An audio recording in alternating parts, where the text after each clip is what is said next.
Je vous ai toujours dit ici que la pensée occidentale est un virus. Lorsque vous laissez la pensée dichotomique occidentale pénétrer votre identité et que vous laissez votre identité pour adopter la pensée occidentale, vous ne vous en rendez pas compte.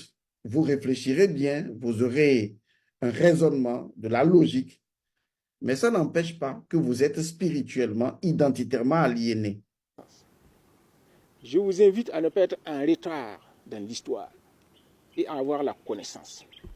Même vous, les journalistes qui êtes jeunes ici, là, si vous n'avez pas la connaissance, je lis parfois dans des journaux où vous racontez des choses croyant savoir alors que c'est faux, les fondements même sont faux. Mais et vous induisez les autres en erreur. Parce que, vous savez, quelqu'un qui n'a pas la connaissance, c'est quelqu'un qui est résigné. Il ne comprend rien au monde. Alors il a recours aux superstitions, au maraboutage, aux fétiches, qui n'ont aucun effet.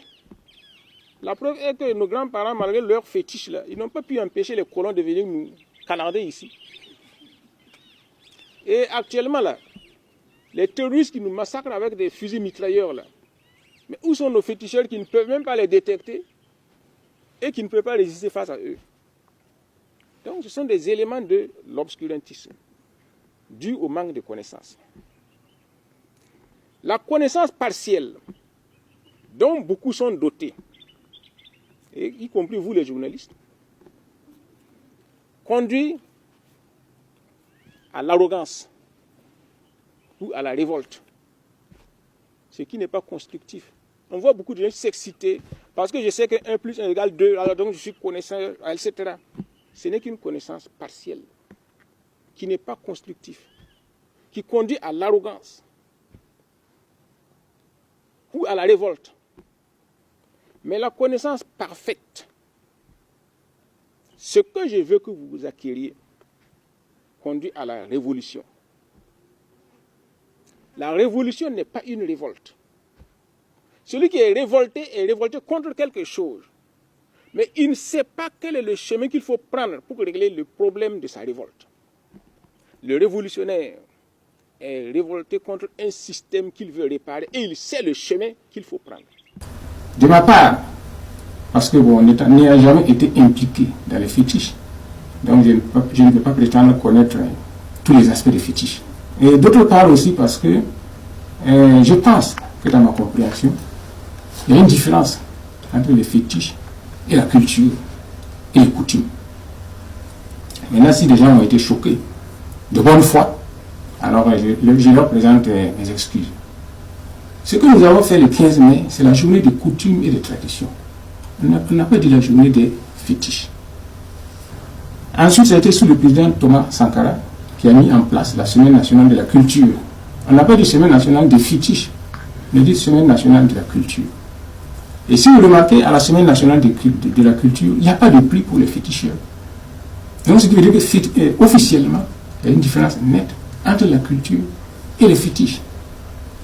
Et après, notre gouvernement actuellement, sous le leadership du président Ibrahim Traoré, personne ne peut contester notre volonté de renforcer la culture et les traditions au sein du Burkina Faso.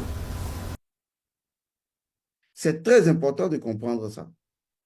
L'aliénation spirituelle et identitaire, c'est tout simplement le fait qu'un individu est déconnecté de sa dimension cultuelle, donc de son rapport spirituel avec ce qu'il est et sa géospiritualité, et qu'il est incapable de s'appuyer sur son identité et les valeurs identitaires qui sont exprimées par sa culture et sa tradition pour pouvoir s'imposer dans le monde. Le deuxième élément, c'est qu'il fait partie d'un gouvernement au Conseil des ministres qui a décidé que le 15 mai au Burkina, c'est pour les traditions et cultures. Et qu'il y a justement un ministère de la culture. Donc, ce n'est pas de la prérogative du Premier ministre de dire des choses dont il ignore les évidences civilisationnelles. Et ce n'est pas tout.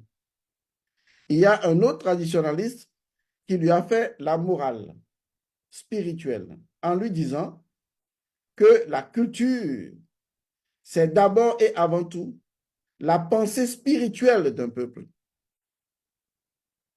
Et ça également, je pense que le Premier ministre burkinabé l'a raté. Et s'il y a un conseil que je voudrais lui donner, que je vais lui donner, et je le voudrais bien, c'est d'écouter ce que le vieux, le sage lui a dit.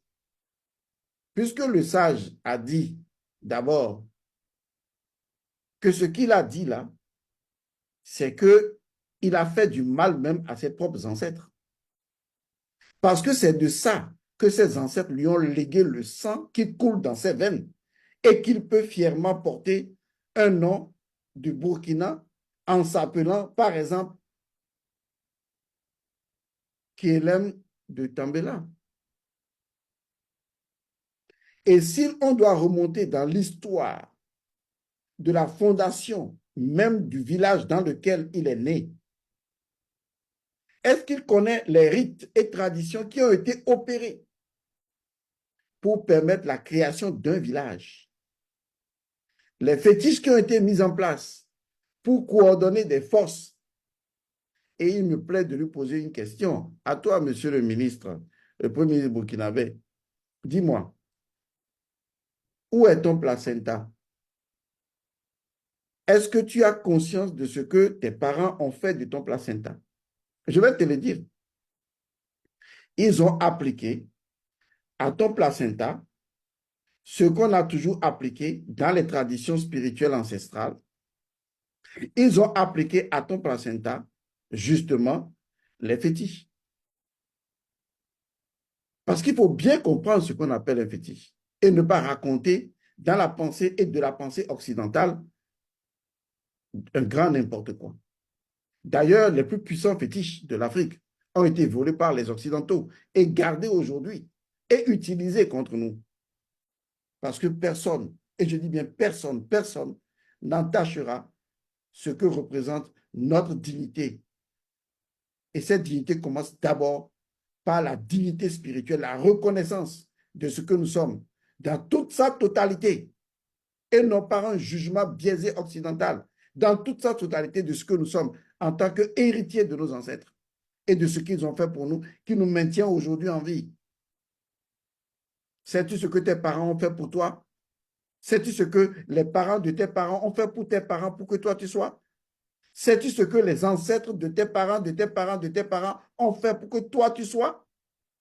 Quel fétiche n'ont-ils pas prié? Quel sacrifice n'ont-ils pas fait? La fondamentale nature de l'AES, c'est notre dignité spirituelle. Et ça passe par la reconnaissance à tous nos ancêtres de ce qu'ils ont été, de ce qu'ils ont fait, et non du jugement à porter sur nos ancêtres et à déclarer avec des bouchettes du genre, je ne sais pas quoi, pour dire que est-ce que vos ancêtres, voilà, etc. Je suis très fâché, je suis très énervé